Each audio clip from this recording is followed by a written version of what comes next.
Big boss मराठीच्या 6व्या पर्वाचा चौथा आठवडा सुरू आहे आणि आत्तापर्यंतचा सगळ्यात मोठा धमाका आता घरात होणार आहे। पुन्हा एकदा बिग बॉस मराठीच्या घरात ड्रामा क्वीन राखी सावंतची एंट्री होणार आहे। मीडिया रिपोर्टनुसार या आठवड्यातच राखी सावंत बिग बॉसच्या घरात एंट्री घेणार आहे। राखी सावंत बिग बॉसच्या घरात वाईल्ड कार्ड म्हणून एंट्री घेणार नाहीये, तर ती केवळ 15 दिवसांसाठीच म्हणजेच 2 आठवडेच बिग बॉस मराठीच्या घरात येणार असल्याचं कळतंय।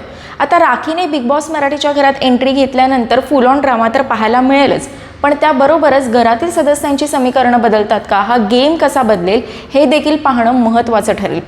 आता या आधीच बिग बॉस मराठीच्या घरातून बाहेर पडलेल्या सोनाली राऊत हिने लोकमत फिल्मीशी बोलताना राखी बिग बॉसच्या घरात एंट्री घेणार असल्याची हिंट दिली होती। याआधी बिग बॉस मराठीच्या 4थ्या आणि 5व्या सीझनमध्ये राखी सावंत दिसली होती। बिग बॉस मराठी 4 मध्ये राखीने वाईल्ड कार्ड म्हणून एंट्री घेतलेली, तर बिग बॉस मराठी 5 मध्ये ती पाहुणी कलाकार म्हणून काही दिवसांसाठी आली होती। आता पुन्हा एकदा राखी बिग बॉस मराठीच्या घरात एंट्री घेणार आहे। राखी सावंतला बिग बॉसच्या घरात पाहायला तुम्हाला आवडेल का? त्यासाठी तुम्ही उत्सुक आहात का? आणि तिच्या एंट्रीमुळे गेम बदलेल का? तुम्हाला काय वाटतं? आम्हाला कमेंटमध्ये नक्की सांगा आणि बिग बॉस मराठीचे लेटेस्ट अपडेट जाणून घेण्यासाठी लोकमत फिल्मीला फॉलो करा।